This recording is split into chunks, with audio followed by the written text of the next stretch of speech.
हलकट music recording studio Nawada. रोजे के set में आवे रे अब जावा कमर हला चकावे रे। ओहे रोजे के सेट में आवे रे आ रनिया कमर हला चकावे रे।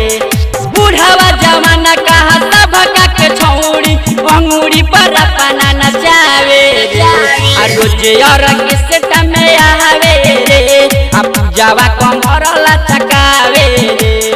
रोजे के सेट में आवे रे आ पकड़ी कमर ला चकावे रे।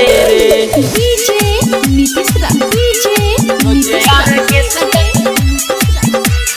पकड़ी कमर ला चकावे रे।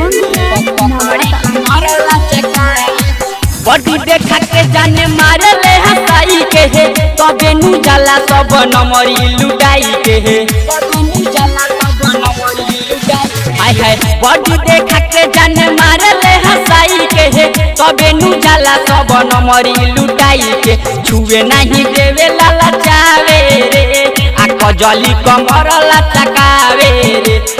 बुढ़ावा जवाना कहा सब के छौड़ी अंगूरी पर अपना नचावे रे। रोजे के सेट में आवे रे आ ज्योतिया कमर हला चकावे रे। रोजे के सेट में आवे रे आ मधुआ कमर हला चकावे रे। हलकट म्यूजिक रिकॉर्डिंग स्टूडियो नवादा।